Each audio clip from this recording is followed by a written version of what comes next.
हमारे यहाँ हमारी कोशिश और ख्वाहिश ये है कि हम हर सब्जेक्ट में कुरानिक फॉर्मेट को फॉलो करें। अल्लाह के रसूल सल्लल्लाहु अलैहि वसल्लम ने फरमाया, तुम्हें बेहतर वो है जो कुरान सीखे और सिखाए। और जैसा कि मैंने आपको बताया, कुरान पढ़ने में और कुरान पढ़ने में फर्क होता है। इसी तरह कुरान Sir, have सीखने you और sent? सिखाने में भी फर्क होता है। तो Sir, शेयर्ड है बेटे स्क्रीन, तो पता नहीं आप no, I ji ji. mean, have you sent the work, the sheet we're doing right now? Have you sent it in group? पता नहीं, नहीं की होगी तो आप यहाँ से देख लेंगे ना।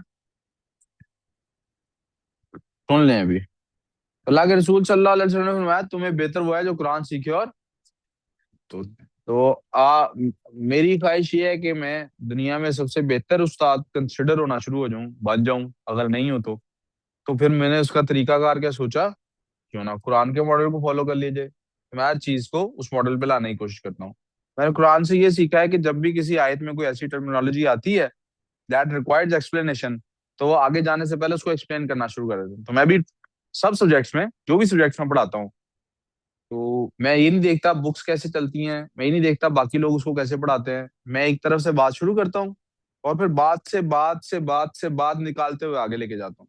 बाकी सारी दुनिया मैथ्स में अब मेंसुरेशन वगैरह पढ़ रही होती है जिन दिनों में मैंने टच भी नहीं की होगी मेंसुरेशन, क्योंकि किसी भी लेक्चर से किसी भी बात से मेंसुरेशन की तरफ बात निकली नहीं। ठीक है ना। लोग किसी और सीक्वेंस में मैथ्स पढ़ते हैं, हम किसी और सीक्वेंस में पढ़ते रहे। इंग्लिश के साथ भी हमने ऐसे ही किया, फिजिक्स केमिस्ट्री के साथ भी ऐसे। मैं कोई भी दुनिया में सब्जेक्ट पढ़ाऊंगा ऐसे ही करूंगा। सीएस कराता हूँ तब भी ऐसे ही करता हूँ। सीएस वाले बच्चा बैठा हुआ है अभी कोई क्लास में, तो आपने Hmm. देखा ना, बुक में कोई और ऑर्डर चल रहा है, दुनिया किसी और ऑर्डर से पढ़ाती है, मैं किसी चैप्टर के बाद कोई और चैप्टर शुरू कर देता हूँ, क्योंकि मैं कहता हूँ जिस बात से जो बात निकल रही है उधर से कुरान का मॉडल मुझे ऐसा लगता है, तो इससे बच्चों को भी समझाने में आसानी होती है। तो यहाँ पे सबसे पहले एक कन्फेशन, कन्फेशन समझते हैं क्या होता है? कन्फेशन ये है कि बेटे ये एक अच्छी सोच नहीं है। ये एक अच्छी चले ऐसे कह लेते हैं, ये सबसे बेहतरीन सोच नहीं है, सबसे अच्छा तरीकाकार ये नहीं है जो मैंने अपनाया हुआ जिंदगी गुजारने का। मैं अक्सर लोगों को ये कहता हूँ कि भाई मैं टीचर बना ही इसलिए हूँ, मैं जिंदा रहना चाहता हूँ मरने के बाद भी। मुझे लगता है जिंदा रहने का, पहले लगता था किताब उसका तरीका होती, बंदा मर जाता किताब नहीं मरती, किताबें लिखता था, दो चार किताबें लिखी, पब्लिश हुई, एक निकल निकल गई इधर उधर जिधर भी जानी थी। तो बाद में मैंने रियलाइज किया किताब भी बंदे की मारी जाती है, स्टूडेंट उसका जिंदा रहता है। स्टूडेंट के जरिए तालीम, यानी अगले से नस्ल में तालीम जाती रहेगी। मुझे लगता है सदका जारिया का एक तरीका है। तो मैंने आपको क्या कहा, मैं अच्छा पढ़ाना इसलिए चाहता हूँ, या मैं पढ़ाना ही इसलिए चाहता हूँ जिंदा रहूं। ये सबसे अच्छा तरीका, क्योंकि मैंने देखा है रसूलुल्लाह सल्लल्लाहु अलैहि वसल्लम के दिल में ये भी ख्वाहिश नहीं थी। हाँ? मैं वो जब रसूल बन गए तो उसके बाद सच इसलिए बोलते थे, कहा जा सकता है ना सवाब होता है, ये झूठ से इसलिए बचते थे, गुनाह होता है झूठ। लेकिन उससे पहले जो पहले 40 साल की, मैं भी 40 का नहीं हुआ, मुझे पता है दिखने में चाहे एक छोटी जिंदगी है लेकिन जीने में काफी लंबी है। स्पेशली जब मुश्किल हालात हो, ये जीने में आसान जिंदगी नहीं। 40 साल, I am close to that age now, कि जिसमें रसूलुल्लाह सल्लल्लाहु अलैहि वसल्लम नबी बने। तो इससे पहले तो कोई दीन नहीं है ना, इससे पहले तो कुरान नहीं है ना, इससे पहले तो उनको नबी नहीं बनाया गया ना, अभी ऐलान नबूवत नहीं हुआ। तो इससे पहले क्यों उन्होंने झूठ नहीं बोला कभी? इससे पहले क्यों वो किसी बुराई में नहीं पड़े? क्या जेन में ख्याल था? किसी जन्नत में जाने का ख्याल था? किसी दोजख का डर था? क्या चीज थी जो पहले रोके रखे हुए थे? उसको असल में तकवा कहते हैं। तकवा बाद वाला नहीं होता, पहले वाला होता। तो गो के मैं बड़ा नोबल प्रोफेशन है मेरी नजर में, ये प्रोफेशन भी नहीं शायद कहना चाहिए। मैं बहुत अच्छा काम कर रहा हूँ मेरी नजर में, मेरी मोटिवेशन बहुत पॉजिटिव है, बहुत अच्छी है। बाकी दुनिया की मोटिवेशन ये नहीं होती, इसलिए लोग अपने फायदे की बात करते हैं, स्टूडेंट बाढ़ में जाए, इसलिए उसके सामने अच्छे बनते हैं, पीठ पीछे उसकी बिल्कुल फिक्र नहीं करते। मैं रातों को सोता नहीं भाई, स्टूडेंट की वजह से ख्वाब आता है बार बार, क्या हो रहा है, क्या रात को भाई को ख्वाब में देखा है, वही टेंशन, वही लड़ाई जो कल लड़ रहा था वो भी वही लड़। लेकिन मेरी मोटिवेशन भी जितनी मर्जी अच्छी हो, रसूलुल्लाह जितनी अच्छी मोटिवेशन नहीं। सही काम को बस इसलिए करना है कि वो सही है, और गलत काम को बस इसलिए छोड़ देना है कि वो नथिंग एल्स मैटर्स। कोई आपको उस पर अच्छा कहता है नहीं कहता है, आपका नाम याद रखता है नहीं रखता है, आपको कोई जिक्र करता है नहीं करता है, do what is right and what is wrong.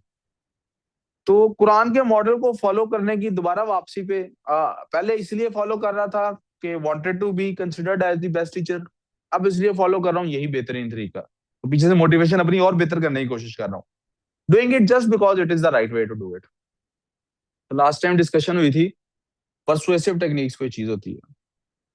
आज हम परसुएसिव टेक्निक्स पढ़ेंगे, ये उर्दू और इंग्लिश का कंबाइंड लेक्चर है, ये भी है।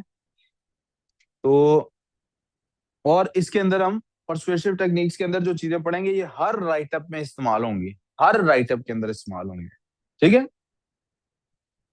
आपने जब भी किसी से कोई बात करनी होती है बेटे, तो असल में हम हमेशा किसी ना किसी को परसुएड कर रहे होते हैं। क्या कर रहे होते हैं? कायल कर रहे होते हैं। क्या कर रहे होते हैं?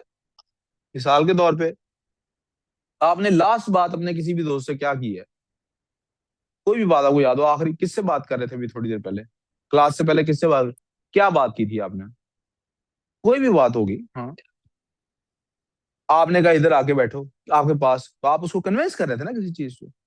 कोई भी जुमला ऐसा नहीं जिसमें हम परसुएड नहीं कर रहे होते, उससे पिछली कोई बात बता दो।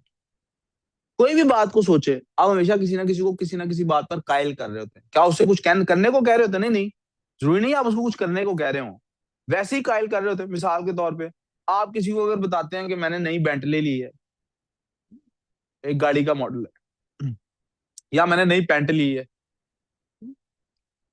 तो आप अभी भी उसको कायल कर रहे हैं इस बात पे कि आपके पास परचेजिंग पावर है। वरना कोई क्यों किसी को बताएगा मैंने गाड़ी ली है? होता है ना, हमारे यहाँ जब गाड़ियां ली जाती है तो मुबारकबादों का सिलसिला चलता है ना, सबको फोन करके बताया जाता है ना, मैं नवी गड्डी ले ली है जी। यस, होता है बेटे, वो खानदानों में जब पहली पहली दफा गाड़ी लेते हैं ना, तो ऐसे ही होता है। जैसे आप पहली गाड़ी अगर अपनी कमाई से खरीदेंगे, तो उस पे आपकी अम्मी सबको बताएंगी मेरे पुत्र ने आज अपनी कमाई ना गाड़ी खरीदी है, क्यों बाप की वरासत से नहीं, अपनी कमाई से गाड़ी खरीदी, सब खुशी से बताएंगे। पहली जॉब लगती है, पहला बिजनेस बंदा करता है, दोस्तों को बताता है, गाड़ी दिखाने जाता है दूसरों को, रिश्तेदारों के घर, या कोई दोस्त आता है तो उसको दिखाता है गाड़ी। क्या हो रहा होता है? अगर आप उसको कुछ करने को नहीं कह रहे तो एटलीस्ट आप उसको ये जरूर कायल कर रहे हैं कि आई हैव दिस एबिलिटी। कोई भी बात आप याद कर लें जो आपने किसी से भी की होगी, उसमें आप कुछ ना कुछ किसी को परसुएड करने की कोशिश कर रहे होंगे। मैं खास तौर पे तवज्जो दिलाऊंगा उन बातों की तरफ जिसमें आप किसी से कुछ करवाना चाह रहे हैं, किसी से चाहते हैं कि वो आपकी किसी बात को फॉलो करे, चाहे एक्शन परफॉर्म करे उस पे, या एट लीस्ट क्या करे, अपने बिलीफ सिस्टम में चेंजिंग लेके आए, अपने बिलीफ को बेहतर करे, अपनी सोच को चेंज करे। हाँ ठीक है, बिरयानी कहाँ से आई? यार उनको को मुझे भी खिला दें यार, नहीं नहीं आप लोग खाए, मेरे लिए भी मंगवा लें यार। After वो class, कहाँ can से, ये you क्या like चक्कर? send the notes of what we did today? चलो नहीं नहीं आप खाएं, अभी तो मैं क्लास ले रहा हूँ, वीरा कुछ कह रही मुझे समझ भी नहीं आ रही, खा के आ जाओ, खा के आ जाओ। आप बाकियों को भी कहना इधर आके बैठ के काम करना। क्या कह रही है वीरा, दोबारा बताओ।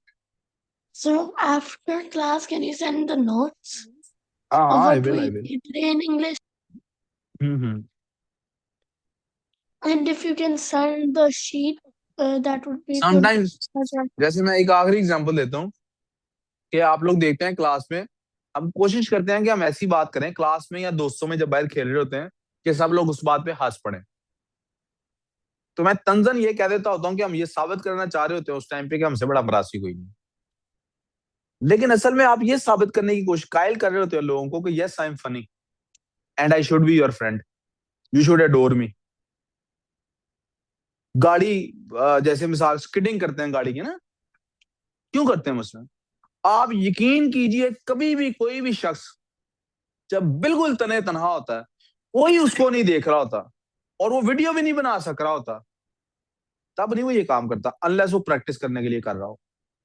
यानी ये शौक से कोई वन व्हीलिंग की देख ले, कभी नहीं आप देखेंगे खाली सड़क पे अकेला लड़का वन व्हीलिंग कर रहा हो अगर वो प्रैक्टिस के लिए नहीं कर रहा कि उसने बाद में सबके सामने करनी है, हमेशा किसी बड़ी सड़क पे ही करेंगे। क्यों? दूसरों को कायल करना, शो ऑफ।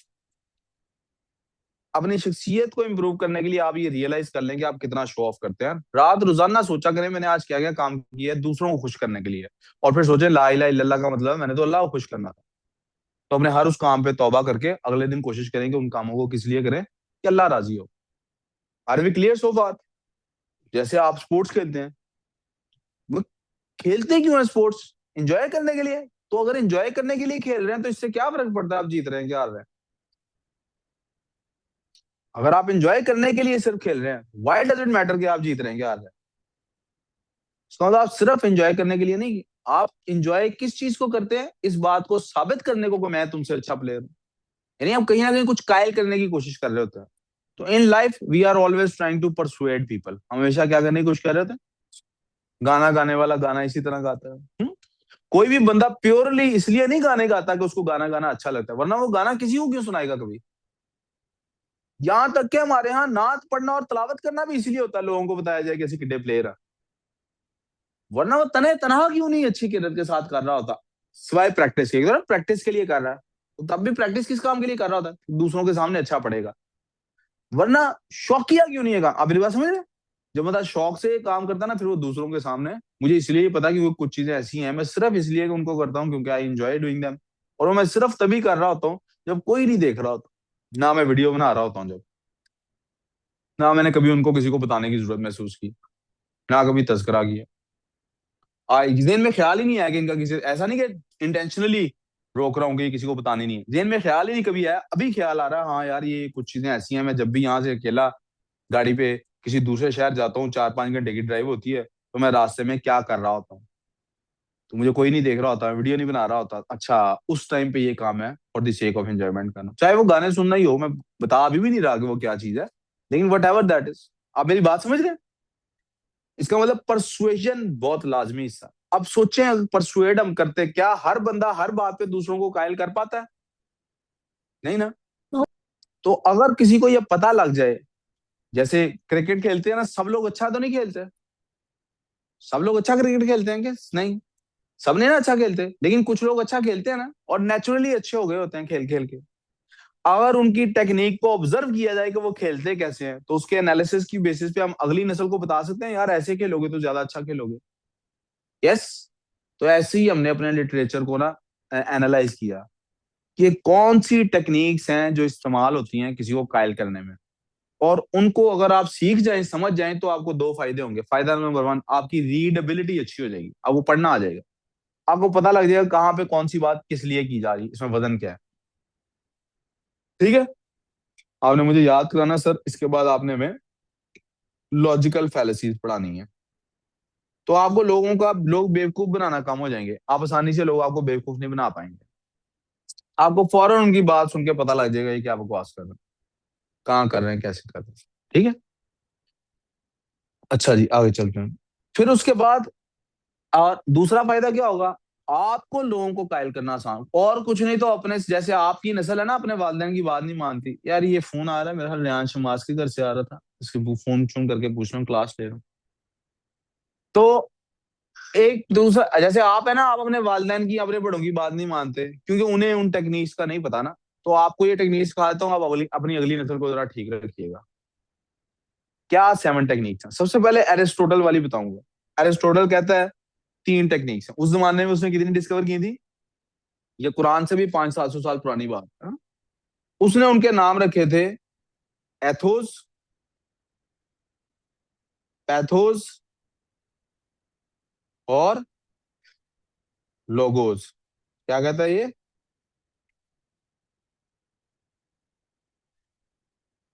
एथोस का लफ्ज का मतलब बेटे, एथोस का लफ्ज निकला है बेटे एथिक्स से।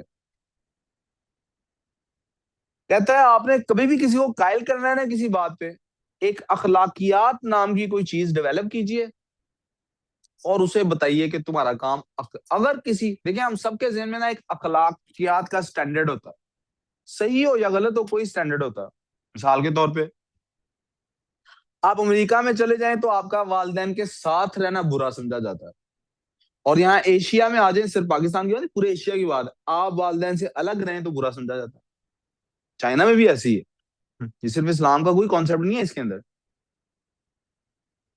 पाकिस्तान में कोई बंदा दूसरी शादी का तस्करा भी कर दे तो उसको मुजरिम समझा जाता है। अरब में जिसकी 2-3 शादियां ना हो उसको बुरा समझा जाता है। और ये सिर्फ अरब में नहीं, हमारी वेस्टर्न बेल्ट, जो पाकिस्तान की भी वेस्टर्न बेल्ट है, उसमें 2-3 शादियां होना पश्तून बलोच में, दैट्स अ नॉर्मल थिंग, ना हो तो बुरा समझा जाता है। और ऐसी बीसियों मिसालें। अमेरिका में आपके पास बेड नहीं है तो आप गरीब हैं, जबान में आपके पास बेड है तो आप बद तहजीब है। जमीन पे सोना, फूटॉन पे, हर हर कल्चर का अपना अपना एक तरीका है ना। हर कल्चर का अपना अपना तरीका कार है ना। मुझे आप कहेंगे सुशी खाएंगे तो मैं कहूंगा पागल हो, कच्ची मछली खिलाई जा रहे हैं। मैं पकी हुई बड़ी मुश्किल से खाता हूँ, तो कच्ची खवाई जा रहे हैं। जबान में आप किसी को जाएंगे इसको तल के खाना है, वो कहेंगे तुम दिमाग तुम्हारा खराब है, खाने को जला के कौन खाता है। समझ रहे हैं ना मेरी बात। सो हर इलाके का एक अपना कल्चर, अपना एथिक्स का स्टैंडर्ड है। लेकिन आप गौर करें, जो भी स्टैंडर्ड किसी का है, वो स्टैंडर्ड को नहीं कोई भी क्वेश्चन करता। जब भी उसको आपने कोई बात समझानी होती है, आप सिर्फ उसको ये बताते हैं कि ये तुम्हारे अखलाकी इकदार के साथ ठीक जा रही है कि नहीं। यानी मैंने अगर इसको कायल करना है ना कि भाई टांग पे टांग नहीं रखनी, मैंने सिर्फ इसको इतना ही कहना है कि यार बड़ों के आगे टांग पे टांग रख के बैठना बदतमीजी होती है। ये टांग से टांग उतार लेगा। क्यों? इसने कहीं ये पूछा कि सर कैसे साबित हुआ ये बात? नहीं। इसके ज़हन में क्या बैठी हुई है, हमारी अखलाकी इकदार इस इलाके की क्या कहती है, बड़ों का एहतराम करना। मुझे इसको बड़ों का इसको कन्विंस करने के लिए कि टांग पे टांग नहीं रखनी, सिर्फ इतना ही बताना है कि टांग पे टांग रख के बैठना बड़ों के सामने उनकी बेएहतरामी है। That's it. कन्विंस हो गया कि टांग पे टांग नहीं रखनी। Did you understand this? किसी को कोई कंफ्यूजन? मेरी बात समझ आ गई आपको? आपको पता है काबे की तरफ पाँव करने चाहिए कि नहीं करने चाहिए? गुनाह होता है कि नहीं होता? गुनाह होता है कि नहीं होता? अच्छा, अब मजे की बात बताता हूँ। असल में आप किसी भी फिरके से पूछ लेना, वो आपको बताएंगे कि गुनाह नहीं होता। अगर आपने काबे की तरफ पाँव किए हुए ना, तो गुनाह, क्योंकि ना कहीं कुरान ने मना किया इससे, ना किस कहीं हदीस ने मना किया इससे। तो लेकिन अगर आप किसी को कहे ना यार तुम उन्हें अब्बू की तरफ पाँव करके बैठ सकते हो, तो वो क्या कहेगा? तो आगे से उसको कहें यार तुम्हारे अब्बू की तरफ तुम पाँव करके नहीं बैठ सकते, लेकिन काबे की तरफ बैठ सकते हो, चलो गुनाह नहीं होता। लेकिन क्या ये मुनासिब बात है कि तुम अब्बू की तरफ नहीं पाँव कर सकते, काबे की तरफ कर सकते हो? क्या ये मुनासिब है? आप सोचे मैंने उसको कहा गुनाह सवाब का? कुछ भी नहीं कहा। एक अखलाकी कदर उसके जेहन में बैठी हुई है। अब अमेरिका में कोई इलाका है जहां पे अब्बू की तरफ पाँव करके बैठने से बेहतरामी नहीं होती, उसको जितना मर्जी समझा लें, वो करे, वो कहेगा "ओए, इतना क्यों था काबे वाल पैर करना"। उसको आप इस बात पे कन्विंस, उसको उसकी अखलाकी इकदार के हिसाब से कन्विंस करना पड़ेगा। लेकिन इसने कम से कम ये डिस्कवर कर लिया कि यू इनवोक एथिक्स। आपको एथिक्स की अंडरस्टैंडिंग हो तो आप एथिक्स को इन्वोक करते हैं। इन्वोक का मतलब है चार्ज करते हैं, उसको कहते हैं अखलाकी तौर पे ठीक है कि नहीं। जब भी आपको आपके कोई चचा ताया समझाने आएंगे ना, घर में कोई मसला हो गया, आपके अब्बू अम्मी के साथ कोई फसादात हो गए, कोई बात है आप नहीं मान रहे अम्मी अब्बू की, मिसाल के तौर पे अम्मी अब्बू चाहते हैं आप डॉक्टर बने, आप कहें नहीं मैंने इंजीनियर बनना है। तो कोई अंकल मिलने आए हुए हैं बाहर से खानदान में, चाचू ताया कोई संबड़ी आए हुए हैं, तो अम्मी अब्बू उनको कहते हैं इसको समझाइए ना, ये कह रहा है मैंने डॉक्टर नहीं बनना। तो वो अंकल आपको हमेशा अखलाकियाती बातें करेंगे। आपके मिसाल के तौर पे पेरेंट्स मेरे पास आके मुझे कहते हैं कि जी मेरा बच्चा मेरी फलां बात नहीं मान रहा, तो मैं सिर्फ उसके साथ कौन सी बहस करूंगा? एथिक्स। कौन सी बहस करूंगा? मैं मेरिट्स और डीमेरिट्स पे जाऊंगा ही नहीं। सीधा ही क्या करूंगा, भाई वालदेन क्या कह रहे हैं, तू क्या कर रहा है? तुझे लगता है वालदेन की ना मांग के तू कामयाब हो सकता है? किधर बातें ले जा रहा हूं मैं? अखलाकी इकदार। किधर लेके जा रहा हूँ? अखलाकियत, बादब बा मुराद बेअदब। तो असादा के साथ भी ऐसे होता है। असादा के साथ भी पैथोस, पैथोस का असल में मतलब होता है, आपने लफ्ज सुना है पैथेटिक? अच्छा, मैं पैथेटिक की बजाय Yes. सिंपैथेटिक, किधर गया है? मैं पैथेटिक की बजाय आपको लफ्ज याद कराना चाहता हूँ sympathetic. Apathetic, pathetic, sympathetic, empathetic. ये पैथोस लफ्ज असल में किससे निकला है? इमोशन से। किससे निकला है? एपैथेटिक होता है इमोशनलेस होना, फिर एम्पैथेटिक होता है इमोशंस होना, सिंपैथेटिक होता है हमदर्दी वाले इमोशंस होना, पैथेटिक होता है इतने ज्यादा इमोशंस होना कि बंदा के तू यार बहुत ही पैथेटिक है, ज्यादा इमोशनल, ओवर इमोशनल। इसमें हम क्या करते हैं, इनवोक इमोशंस। इधर तो मैं चाहूंगा आप उर्दू में एक एग्जाम्पल भी लिख रहे हैं। आप उर्दू में इसकी एक एग्जाम्पल भी लिख रहे हैं। लेने जा रहे हो दही, या मैं खुद जाऊं?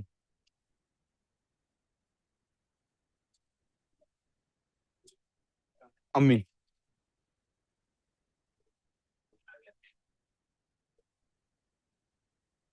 जब अम्मी आपको कन्विंस करती हैं दही लेके आओ तो ऐसे ही कहती है ना, तुम्हारा मेरी चादर फड़ाई जरा, मैं आप चल रही है, ऐसे था ना। इमोश तकरीर के अंदर ना इमोशन सबसे ज्यादा लोग इस्तेमाल करते हैं। मैंने नहीं, मेरा बेटा आप लिख नहीं रहे, मेरा एक्सपीरियंस ये है कि तकरीर में सबसे ज्यादा जो कारामद चीज है ना वो क्या है, आप बिल्कुल ही झूठ बोल रहे हो, बकवास कर रहे हो, फालतू बात कर रहे हो, चार आंसू ओ, लड़कियों को तो पता है, चार आंसू पाए, चलो जी, अम्मी अब्बू आपकी बात मानेंगे कि नहीं। आप फालतू बात भी कर रहे होंगे, रोना शुरू कर दें। बचपन से ये तो, और लड़कों को भी पता होगा, बचपन में आपको कोई चीज चाहिए होती तो आप क्या करते हैं, जमीन पे लेटते हैं, जोर जोर से टांगे जमीन में मारते हैं, the baby on the bus says तो बच्चा क्या कर रहा होता उस टाइम पे, आप मुझे बताइए मुझे ये खिलौना चाहिए, नहीं ये नहीं लेना, ये खराब हो जाएगा। इसका जवाब ये हो सकता है वै, कोई सेंस बनती है। लेकिन बच्चा वैसे क्या कहता है वै, अब्बा कहते हैं चल चलो ले देता हूँ। बच्चे को भी पता है कि मैंने रोना है तो मुझे ये चीज, छोटे बच्चे, भूख लग गई है, फीडर पीना है, अम्मा कह रही है अभी इसको फीडर पिला के लिटाया है, खैर है थोड़ी देर में इसकी आंख लग जाएगी। वो बच्चा बार बार हाथ मार रहा है, फीडर चाहिए फीडर चाहिए फीडर चाहिए, अम्मा नहीं मान रही। वो क्या करता है ओए, अम्मा ठंड से जो कप कपा रही थी कि नहीं उठना इस टाइम पे, अब वो कन्विंस हो गई है कि उठ के जाना पड़ेगा। क्यों? इमोशंस। हम बहुत कुछ इसकी बेसिस पे कर लेते हैं। कुरान में भी ये दोनों पढ़ेंगे, कुरान आप देखेंगे अल्लाह ताला ने उसको, एथोस को भी इस्तेमाल किया है, अखलाकी अकदार की तरफ भी दावत दी। सूरह लुकमान देख लीजिए, खैर लुकमान की एग्जांपल आए किसी और तरफ दूंगा। अब आ जाते हैं लोगोस।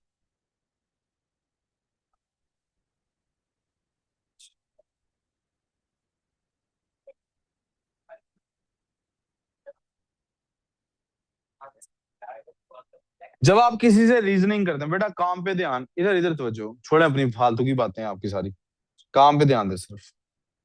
जब आप लॉजिक का इस्तेमाल करते हैं, किसका इस्तेमाल करते हैं, छोड़ दो दला इसको, इधर ध्यान दो, छोड़ो इसको। तो लिख कुछ नहीं रहा भाई सिवाय फालतू बातों के, तो यही करना, फिर उसको छोड़ दे। लॉजिक लगाते हैं, आप क्या करते हैं, एक बच्चा है, वो चाहता है उसका ग्रेड आए, लेट्स से ए स्टार आए, तो मैं उसको कह रहा हूँ यार रोजाना तुम फोन छोड़ दो, अब से 2 ढाई महीने रह गए हैं पेपरों में, आज से तुमने फोन इस्तेमाल नहीं करना, प्ले स्टेशन इस्तेमाल नहीं करना, स्पोर्ट्स नहीं करनी, सिर्फ पढ़ाई करनी है।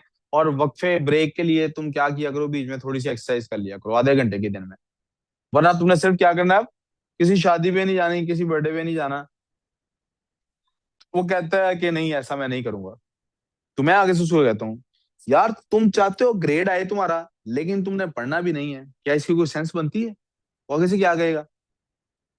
आप देख रहे हैं मैं उसको एथिक्स की बात नहीं कर रहा, मैंने कोई इमोशनल बात नहीं की, मैंने straight away logical facts state किए हैं कि अगर रिजल्ट लेना है मेहनत करनी पड़ेगी, मेहनत नहीं करोगे रिजल्ट भी सिंपल एज दैट,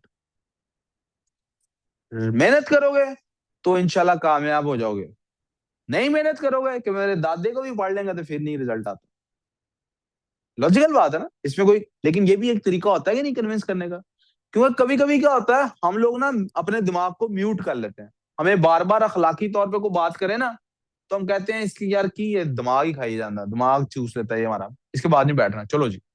इमोशनल बात बार बार करें ना, इवन हमारे पेरेंट्स करते हैं, टीचर्स करते हैं, हम इरिटेट होना शुरू हो जाते हैं, यार अब बार बार यही बात करी जाते हैं, क्या हालांकि सच रहे होते हैं, लेकिन हमें वो बात, लॉजिक पे इरिटेशन जरा मुश्किल होती है, लेकिन लॉजिक के लिए ओपन भी हम काम होते हैं।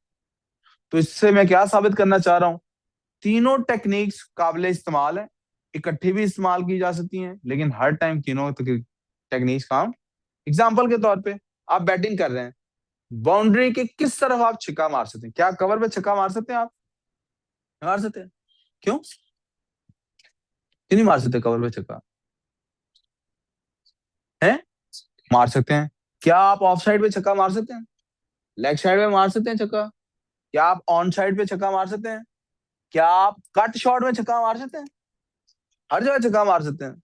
तो क्या हर जगह हर शॉट हर जगह खेली जाती है? नहीं। क्या करते हैं हम, वैरायटी लेके आते हैं। कैसे? जैसा मुंह वैसी, वो क्या मुहावरा था पंजाबी का, जैसा मुंह वैसी, नहीं नहीं, पंजाबी का मुहावरा कुछ और है। पंजाबी का मुहावरा है जैसा मुंह वैसी चपेट। तो जैसी बॉल आती है वैसी हम शॉट खेलते हैं, और इसमें भी ऑडियंस के मुताबिक हम डिसाइड करते हैं कि हमने कौन सी टेक्निक यूज करनी है। और सेम ऑडियंस के सामने समटाइम्स सेम टेक्निक यूज नहीं हो पा रही होती। यानी हमारे अब्बा हमें हमेशा डांट के ही नहीं समझा रहे होते, कभी कभी कहते हैं यार थक गया हूं, दिन समझा समझा के, चला आप बैठ के सीधी सीधी मैन टू मैन बात करता है। या अम्मा कह देती है अच्छा तुम बताओ क्या करना, वुमेन टू वुमेन बात होनी चाहिए। सही है। हाँ, आजकल तो ये दोनों मुहावरे अब जाया होने शुरू हो गए हैं। तीनों टेक्निक्स का पता लग गया। अल्लाह ताला भी ऐसे ही करते हैं। आप देखिए अल्लाह ताला ने ऐसा नहीं, बेटा इधर तवज्जो करो, अरे इधर तवज्जो, तला आप ये खराब हो रहे हो आप। मैं आपको बता रहा हूँ अपने पढ़ाई में भी डाउन जाओगे, इन्हीं दोनों के दरमियान बैठे रहोगे ना, डाउन जाओगे पढ़ाई में। आप हिलोगे ना इन दोनों के दरमियान से, तो इसकी उससे नहीं इतनी दोस्ती कि ये खराब हो। अब ऐसे कनेक्शन बना हुआ है, आप भी नहीं पढ़ रहे, ये भी नहीं पढ़ रहा, वो तो पढ़ना ही नहीं चाहता। समझ रहे हो? आपने इनके दरमियान नहीं बैठा करना है। अच्छा जी, अल्लाह ताला भी कुरान में ऐसे ही करते हैं। मिसाल के तौर पे अल्लाह ताला कहते हैं क्या इन्होंने देखा नहीं पिछली कौमों के साथ क्या हुआ। ये है ना कुरान में बार बार जुमला आता है, क्या इन्होंने देखा नहीं पिछली कौमों के साथ क्या हुआ। तो ये इसका क्या मतलब है? फलां कौम ने ऐसा किया, हमने उसको अजाब दिया, तो अब क्या होगा? अब भी ऐसा ही करोगे तो क्या होगा आगे से? लॉजिक है सीधी सीधी सी, कोई इमोशनल बात नहीं, कोई एथिकल बात नहीं। जैसे अल्लाह कहता है अगर दो खुदा होते तो जमीन का निजाम कैसे चलता? चल सकता है ना जमीन का निजाम? ये लॉजिक की बात है। किसकी बात है ये? तुम क्या समझते हो सब कुछ एम ही बन गया खुद ब खुद? लॉजिक की बात है। मैं अच्छा से चलो छोड़ो, अल्लाह के रसूल पे तुम्हें यकीन नहीं, तुम मिले नहीं उनसे, पता नहीं लोगों ने कहानियां अपने तरह से बनाई हैं, क्या हुआ है, छोड़ो इस बात को। तुम जो कह रहे हो खुदा नहीं है, तुम जो कह रहे हो ये सारा कुछ खुद ही बन गया। हाँ खुद ही एक्सीडेंटली बन गया। अच्छा चलो फिर ऐसा करो, थोड़ी देर बैठो और सोचो, खुद ही क्या, कहाँ से शुरू हुई होगी बात, कैसे कोई चीज खुद ही बन सकती है? देखो ऑब्जर्व करो सारा कुछ, फसीरू फिल अर्थ, जमीन पे फैलो, ढूंढो कोई चीज कैसे खुद ही बन जाती है। तुम हजार चीजों को ऑब्जर्व करते हो और हजार की हजार का कोई बनाने वाला निकलता है, तो 1001 का क्यों नहीं बनाने वाला होगा? तुम 10 लाख चीजों, हर चीज किसी के पीछे कोई ना कोई कॉज है, इस कायनात के पीछे कोई कॉज क्यों नहीं है? ना कोई कॉज, वो कॉज ही खुदा है। ये अल्लाह सीधा सीधा कहे, लॉजिक आ गई ना। तुम कॉज मान गए ना कि कॉज है पीछे, तो मैं उसी कॉज को तो खुदा कह रहा हूँ। अब रहेगी बहस ये कि वो जो कॉज है, वो जो खुदा है, उसके पास ताकत क्या है, वो आगे क्या दोबारा जिंदा करेगा कि नहीं करेगा, ये सारे मामला इस पे बाद में बहस कर लेंगे। पहले ये तो मानो खुदा है, अब बहस करते हैं कि खुदा है तो फिर उसने निजाम कैसे चलाया। अगर ये बात समझ रहे हैं? और बड़ी जगह पे लोगोस काम आती है। मैं आपको एग्जांपल देता हूँ, हमारे यहाँ पे जो है कई उलमा है, मशहूर उलमा, तारिक जमील साहब की हम कल एग्जांपल कर रहे थे। तारिक जमील साहब चलते ही उसके ऊपर हैं पैथोस पे, सिर्फ इमोशनल बातें करते हैं, लोग एंजॉय करते हैं, चलो जी। इमोशनल बात जब होती है, ऐसी फिल्म ट्रेजेडी की हो, कॉमेडी की हो, इमोशन को हिट करे, आप उस फिल्म को एंजॉय करते हैं ना। तो वो तारिक जमील साहब हमें स्टोरीज भी इमोशनल इमोशनल सुनाते हैं, हम बड़े इंप्रेस होते हैं। यानी इंप्रेस क्या होते हैं, हमें वो मजे की लगती है। ये मिर्जा साहब टाइप लोग जो हैं, साहिल दीन टाइप लोग, ये वाले जो मशहूर लोग हैं, ये एथोस पे ज्यादा, मतलब सारी चीजें इस्तेमाल करते हैं ये लोग भी, लेकिन इनका ज्यादा एथोस पे जोर होता है। तो जो लोग अपने आप को अखलाकी तौर पे, तालीमी तौर पे, इल्मी तौर पे बड़ा समझते हैं, तो समझते हैं कि तारिक जमील साहब टाइप मौलवी हमारे लेवल के नहीं, हम ऊपर के लेवल के हैं, तो मैं ये वाली बातें सुनी, तो इनके आगे वो मशहूर हो जाते हैं। जो इनसे भी अपने आप को ज्यादा ऊपर समझते हैं, वो गांधी साहब को सुनना शुरू कर देते हैं। यार ये बंदे की बातें आमतौर पे समझ नहीं आती, क्योंकि वो सारी चीजों को कैसे डिस्क्राइब करते हैं, लॉजिक के हिसाब से। कैसे डिस्क्राइब करते हैं? आप देखेंगे कि बहुत कम आपको मिलेंगे ये साहिल मिर्जा साहब टाइप लोग, जो और किसी भी डिवीजन में आप चले जाएं, जहां भी मशहूर उलमा आपको मिलेंगे, हर बंदे का पर्सनली भी कोई ना कोई एक गो टू प्लेस होती है। कोई आदमी होता है वो अपने दोस्तों से हमेशा यहाँ मजाक करने की कोशिश करता है, यानी एक इमेज आपके जहनों में बनी होती है, यार फलाना दोस्त हमारा कैसा है, फनी है, फलाना दोस्त कैसा है, लड़ाकू तैयारा है, फलाना कौन सा गप्पी है, फलाना हर किसी की कोई ना कोई गो टू प्लेस होती है ना, तो उसको जैसे ही मौका मिलता है उस तरफ निकलने की कोशिश करता है। कोई बंदा बंदा होगा, उसको जैसे ही मौका मिलता है गाड़ियों की बातें शुरू कर देता है। कोई होगा वो जैसे मोबाइल द प्रॉपर्टी की बात शुरू कर देता है, कोई किसी तरफ निकलता है, किसी तरफ, हर किसी को होता है ना। उलमा में भी ऐसी, स्पीकर में भी ऐसी है, फिल्मों में भी ऐसी, हर जगह ऐसे ही है, आप जहां भी देखेंगे। कुरान ने सारी की सारी टेक्निक्स आपको मिल जाएंगी आपको, क्योंकि सारी भी होती हैं। मेरी अंडरस्टैंडिंग ये अभी तक की कि कुरान ने सब टेक्निक्स को इक्वल वेटेज दी हुई है, यानी लॉजिक को भी इक्वली इस्तेमाल किया है, इमोशन को शायद थोड़ी कम वेटेज दी है। यानी कम दफा ऐसा हुआ है कि लोगों को इमोशनली कहा है कि अकल करो, जैसे या हसरतन अल इबाद वाली हमने बात की, जस्ट इमोशनल बात थी, अल्लाह ताला की तरफ से एक इमोशन हिट हो रहा था। ठीक है ना, आगे चलते हैं। अब ये तीन टेक्निक्स थी जो पहले से चली आ रही थी, ठीक है। इसके बाद चार और टेक्निक्स हमने इसके बाद डिस्कवर की। मैं उनको करने से पहले सिर्फ 2-3 मिनट का यहीं पे क्लास में वक्फा डालता हूँ, क्योंकि बहुत लंबी तकरीर मैंने कर दी, आप लोग थक ना गए हों, मैं चाहता हूँ ये जेन में बैठ जाए। आई होप ऑनलाइन वाले बच्चे साथ ही हैं अभी। Yep, right अच्छा जी, here. Good, good enough. अगली बेटे, प्लीज तवज्जो, इधर तवज्जो देनी बोर्ड पे। अगली टेक्निक, बैठ जाओ प्लीज, बैठ जाओ, बैठ जाओ प्लीज। अगली बेटे जो टेक्निक है उसका ना, सीधे को बैठो ना बेटे। अगली टेक्निक का नाम है appeal to authority. So why did you write a Pete? Appeal है,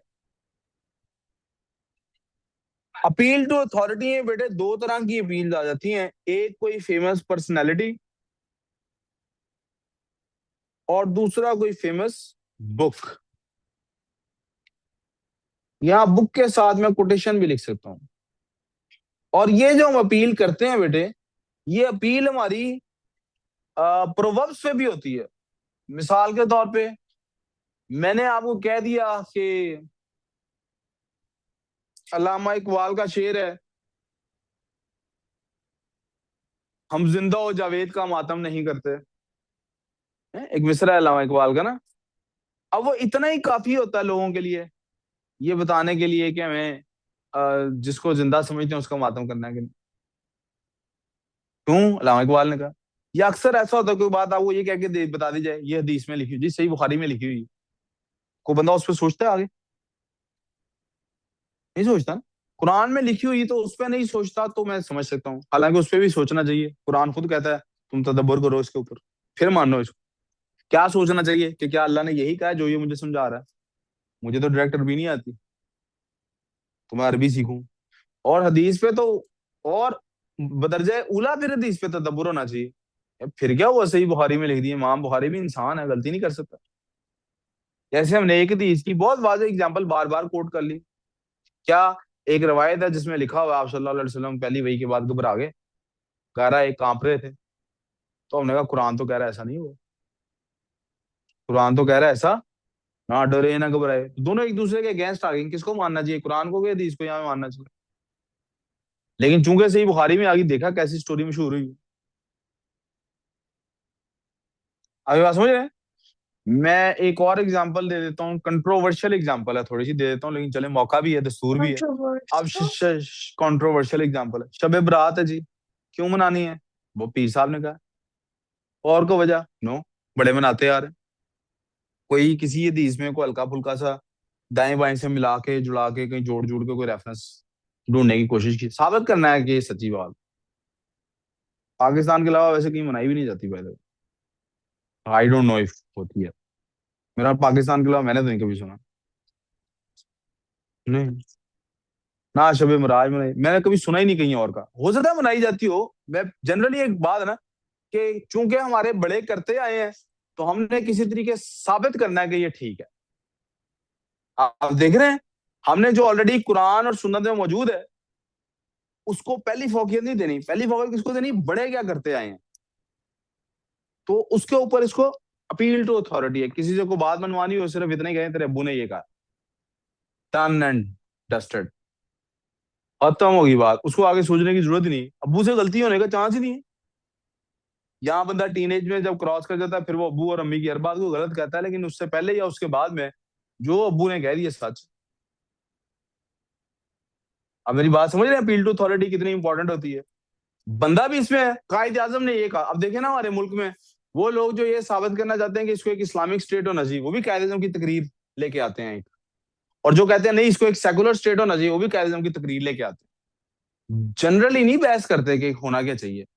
बहस ये, बहस को खत्म कहाँ करना चाह रहे हैं, कायद आजम ने क्या कहा था, अपील टू अथॉरिटी है ना। आपने एक अथॉरिटी की बात बता दी, फलाने ने ये कहा, दैट्स। अब नवाज शरीफ और इमरान खान की कितनी बातें उनके लोग लेके एवं ही अन्य वाह ही उनको फेवर करने, सपोर्ट करना जा रहे होते हैं, क्यों भाई उन्होंने ये कहा, दैट्स इट, कोई और वजह नहीं।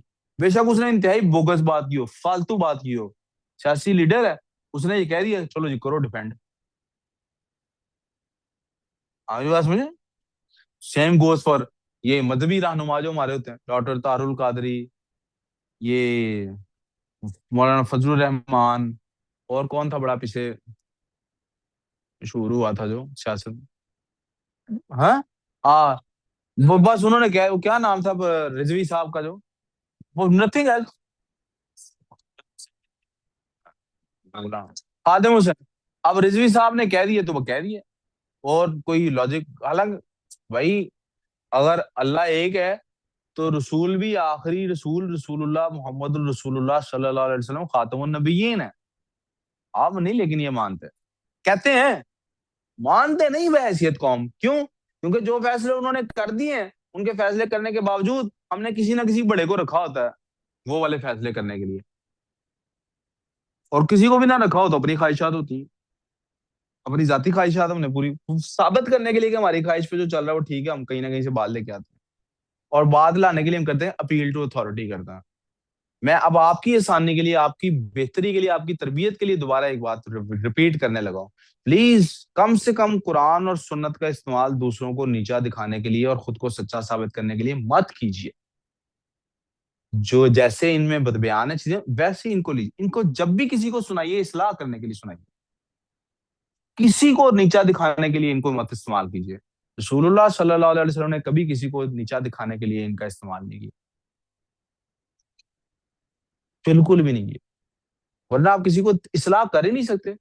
मैं किसी को जब ये कहना शुरू करूं, मिसाल के तौर पे एक आदमी है जो स्टेज, कोई औरत है स्टेज डांसर है, और मैं चाहता हूं दीन की तरफ आ जाए, मैं क्या चाहता हूं, तो मैं उसको यहां से बात शुरू करूं, देखो बीबी जो भी तुम कमाती हो है ही हराम, तुम हो ही हराम में बली बड़ी हो, तुम्हारे बच्चे भी हराम ही खाते हैं, तुम सीधी जन्नत में ही जाना तुमने, तुमसे तो तुम नापाक हो, तुमसे तो बात नहीं हो सकती, तुम्हें तो तुम्हारे हाथ का तो पानी नहीं पीना चाहिए, तुम्हारा तो घर भी हराम का, मैं इसमें कदम नहीं रखूंगा। अब उसकी इस्लाह हो सकती है? तो जा मौलवी जिथे जाना तू, मैं आप ही देख लूं अपना जो मेरा मेरे अल्लाह का मामला। क्या पता अल्लाह को वो ज्यादा मेरे से पसंद हो, गरीबों का ख्याल रखती हो, मिस्किनों का ख्याल रखती हो, ये तो अल्लाह जानता है ना। लेकिन मैं उसकी जिस बुराई से उसकी इस्लाह करना चाहता हूँ, हो सकता है जन्नत में मेरे से पहले वो पहुंची हो, लेकिन मैं जिस बुराई से उसकी इस्लाह करना चाह रहा हूँ, मैं इस्लाह कर पा रहा हूँ अगर मैं उसको कुरान और हदीस सिर्फ नीचा दिखाने के लिए इस्तेमाल। यही बातें मैं ऐसे भी तो कर सकता हूँ, ऐ खातून ये चीजें मुनासिब नहीं है, देखो ना हमारी सुन्नत क्या बताती है हमें, देखो ना अल्लाह क्या कहता है कुरान में, तुम खुद तवज्जो करो।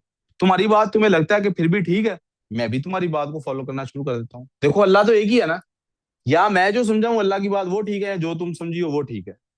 तो अगर तुम जो समझी हो वो ठीक है, हम दोनों को उसको फॉलो करना चाहिए, तो मेरी सलाह करो। और अगर मैं जो समझाऊं वो ठीक है, तो आओ दोनों मिलकर इसको फॉलो करते हैं। अब ये मिसाल मैंने खवातीन के लिए दी है, ये ना हो आप लड़के कल को शुरू हो जाए, सर हम जा रहे हैं सिनेमा थिएटर, लड़कियां ढूंढते हैं जिनकी हमने सलाह करनी है। ऐसे भी मौलवी हैं ना, मैंने देखे हैं, टीवी में मशहूर हैं बड़े, वो ढूंढते हैं स्पेशली ऐसी औरतों को, हम जी इनकी इस्लाह करनी है। ये मैंने खवातीन को समझाने के लिए खवातीन वाली मिसाल दी है, मर्दों को समझाने के लिए मर्दों वाली मिसाल दूंगा, कि आपको जब कोई बंदा मिसाल के तौर पे नमाज गलत पढ़ गया है या पढ़ा गया है, आपको उसको तामुल से प्यार से समझाना है, यार ऐसे नहीं ऐसे करते, डांटने से क्या होगा।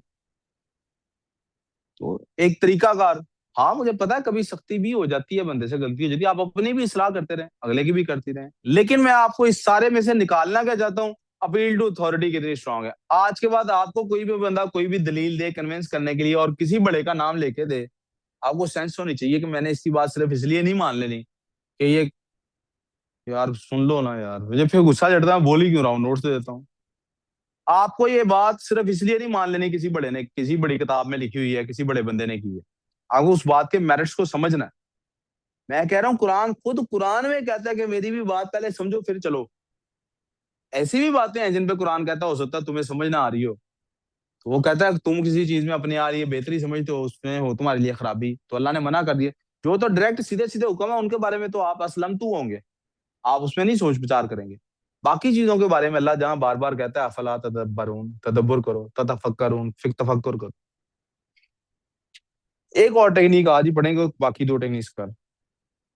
अपील टू अथॉरिटी के बाद, और कुरान ने भी ये इस्तेमाल किया है। हकीम लुकमान नाम का एक बंदा अरब में बड़ा मशहूर था, कुरान ने पूरी सूरह लुकमान नाज़िल किया कि तुम्हें बड़ा लुकमान समझदार लगता है ना, वो देखो बढ़ते टाइम अपने बेटे को क्या कह रहा था, कह रहा था अल्लाह के साथ किसी को शरीक ना ठहराना। मनो ना तुसी उन फिर क्रिश्चियंस को, क्रिश्चियंस हज़रत ईसा को तुम बहुत बड़ा मानते हो ना, ये देखो ईसा ने क्या कहा था। यहूदियों को मूसा की बात, ये अपील टू अथॉरिटी है, ये अपील टू। इसके बाद बेटे मैं चाहता हूं अपील टू स्टैटिस्टिक्स की भी आपको समझ हो। आप क्या करते हैं, डेटा को यूज करते हैं। ये रिपोर्ट राइटिंग में स्पेशली इस्तेमाल होता है। आप डेटा दिखाए लोगों को, कहते हैं मिसाल के तौर पे, अगर मैं आपको कहूं कि एक सर्वे किया गया है 1 लाख स्टूडेंट्स का, कितने स्टूडेंट्स का, 99% स्टूडेंट्स उनमें से ऐसे थे जो फोन यूज करते थे, और एग्जाम में 50% से नीचे उनकी परफॉर्मेंस थी। सिर्फ 1% ऐसे थे फोन यूज करने के बावजूद उनकी परफॉर्मेंस ठीक थी। आर यू दैट 1% और are you in that 99%? What sort of risk you should be taking? 1% वाला रिस्क लेना चाहिए तो ज्यादा चांस मुझे लगता है ये कि आप फेल ही होंगे। मेरा ये ख्याल है। देखिए स्टैटिस्टिक्स यूज कर रहे हैं ना हम, किसको यूज कर रहे हैं? जैसे मैंने आपको कल बताया कि एमआईटी की आई थिंक ये रिसर्च है, उन्होंने पिछले कोई 150 साल की स्टडीज की हैं, 150 साल की डिफरेंट जनरेशन की स्टडी की है, और एक्सटेंसिव स्टडी है कई सालों में। You guys are the first generation जो अपने से पिछली जनरेशन से इंटेलेक्चुअली पीछे है, कमी है, लेस परफॉर्मिंग है। आप वो पहली जनरेशन है, वरना हर जनरेशन अब पहली जनरेशन से ज्यादा अच्छा परफॉर्म करती रही है एज अ जनरेशन। यानी इनोवेशन के एतबार से, एजादात के एतबार से, अंडरस्टैंडिंग के एतबार से, you are the first generation पिछले 150 साल में जो अपने से पहले गुजरी हुई जनरेशन से वीक है इंटेलेक्चुअली। आप नंबर्स नहीं ऐड कर सकते, आप मैथमेटिक्स नहीं सॉल्व कर पाते, आप डे टू डे प्रॉब्लम्स को सॉल्व नहीं कर सकते, आप इवन गेम्स नहीं वो खेले हुए कि जिनमें इंसान को कॉन्सिक्वेंसेस का कोई शिकार होता है। आप वो पहली नस्ल है जिसने डाउनफॉल दिखाया, और अगर यही रहा तो 3-4 नस्लों के बाद दुनिया वापस तबाही की तरफ, वापस वही स्टोन एज की तरफ। ये मैं आपको कह रहा हूँ, ये उस रिसर्च का हिस्सा नहीं, ये मैं आपको कह रहा हूँ। जैसे देखिए ना, अमेरिका का हर आने वाला सदर मैंने अपनी जिंदगी में जो देखा वो अमेरिका को पहले से आगे लेके गया है। पहला सदर है जो पीछे ले गया। और अगर इसी इसकी तो टर्म खत्म हो जाएगी, लेकिन अगर अगले सदर की भी यही पॉलिसीज हुई तो इसके एंड से, इसके रिटायर होने से पहले पहले, या इसके रिटायर होने के फौरन बाद तीसरी आलमी जंग लग चुकी होगी। आप समझ रहे हैं क्या हो रहा है? स्टैटिस्टिक्स है, और इनको आपके सामने रख के भी आपको कन्विंस क्या करने की कोशिश कर रहा हूँ, भाई छोड़ो फोन, पढ़ाई की तरफ तवज्जो करो, छोड़ो गाड़ियां, पढ़ाई की तरफ तवज्जो करो। नो, आपकी जनरेशन से फोन लेना तो बहुत ही मुश्किल काम है। मुश्किल काम कैसे है? आप लोग भी नहीं देना चाहते फोन, और आपके parents, I am very sorry for this word, लेकिन आपको तो आपस में पता है, मुझे कंफर्म पता है कौन कौन के किस किस के घर में ये होता है। आपको भी आपस में पता होगा कि अगर मेरे पास 10 स्टूडेंट्स हैं तो 9 स्टूडेंट्स ऐसे हैं जिनके पेरेंट्स बिल्कुल सफेद झूठ मेरे सामने बैठ के बोलते हैं, सीधा ही झूठ बोल देते हैं। जी जी हम तो इसको घर में भी यूज नहीं करने देते, खुद लेके देते हैं। जी जी हम तो चाहते हैं ये पार्टीज में ना जाए, खुद छुट्टियां कराते हैं, सीधे झूठ बोल देते हैं। और पढ़ाई का जब टाइम आता है, जब मीटिंग कोई मैं करता हूँ इस सिलसिले में, तो वो बच्चे को डांटना शुरू कर देते हैं, और वो बच्चा फिर ऐसे देख रहा होता है। और एक आधी दफा तो ऐसा वो बच्चा मुंह से भी कह देता है, सर सॉरी टू से, लेकिन अब्बू ना यहाँ पे झूठ बोल रहे हैं जरा। ऐसे ही एक बच्चे ने ये, आपकी जो जनरेशन है इससे जो पिछली जनरेशन है, यानी हमारी जनरेशन है, हम आपकी तबाही में बहुत शामिल है। हम एज पेरेंट्स बहुत खराबी कर रहे हैं। मैं फिर कह रहा हूँ ये मेजोरिटी के साथ है, मैं आप लोगों को नहीं स्पेशली कह रहा, मेजोरिटी के साथ ऐसे है कि उनको भी पता है कि ये बात गलत है, लेकिन चली जा रही है, मुसलसल चले जा रही है, नहीं रोक रहे। ये पढ़ाई की जब जब रिजल्ट आ रहे होते हैं, तब जरा बैठ के सीरियस हो जाते हैं, वो ऐसे नहीं करना, ऐसे नहीं करना, ऐसे नहीं करना। 2 दिन बाद फिर वही उधर। तो छुट्टियां भी करानी है, और पता नहीं क्या क्या अजीब अजीब से आपने। मुझे याद कल एक इसी तरह से हुआ, एक बच्चा था, उसका ऐसे ही कोई इशू था। तो वो भाई,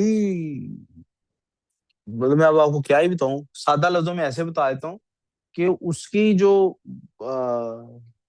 मदर है, वो उसके फादर से भी झूठ बोलती थी। बच्चा घर से निकलता था पढ़ने के लिए, जहां भी जिस भी स्कूल में वो जाता था, और वो स्कूल नहीं जाता था, माँ को पता होता था।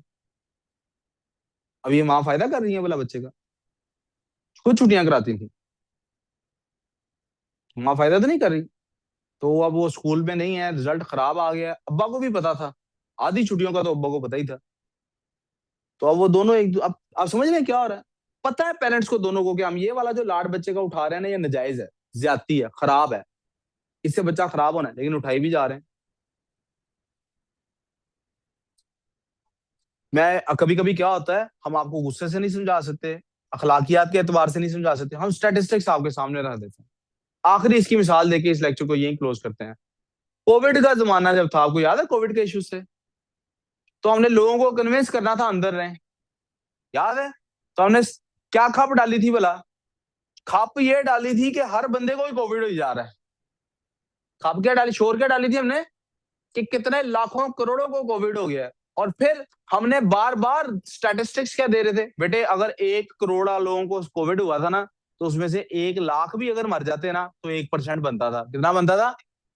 तो हम क्या करते थे, अब स्टैट्स को यूज करना भी देखें क्या कैसे जबरदस्त तरीके से यूज होता।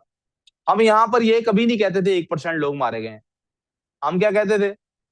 हम कहते थे 15 लोग मारे गए आज, आज 20 की डेथ होगी। तो वो जो 15 और 20 का नंबर हिट करता था ना, मैं इसकी एग्जांपल ऐसे देता हूँ, किसी को 5,000 रुपया देना, और 5,000 100 के नोटों में दें, 5,000 का एक नोट दें, और 5,000 100 के नोटों में दें, तो अमाउंट में कोई फर्क है? लेकिन आपको पता ना इम्पैक्ट किसका होता है। स्टैट्स को ऐसे भी यूज किया जाता है कि आप अपनी मर्जी का डेटा उठा के उतने हिस्से को यानी आप डिसाइड करते हैं मैंने परसेंट। आप सोचे ना, किसी को ये बताएंगे यार 1% लोग मरे हैं कोविड से, तो वो क्या कहेगा, अरे 1% तो मतलब अपना 99% चांस क्या है। लेकिन अगर आप किसी को 1 लाख लोग कोविड से मर गए हैं, अब समझ रहे हैं कैसा इंपैक्ट आता है। This is called appeal to. अब 2-1 मिनट में हम 2 आयतें सिर्फ डिस्कस करेंगे, इंग्लिश की क्लास यहीं पे वाइंड अप करेंगे।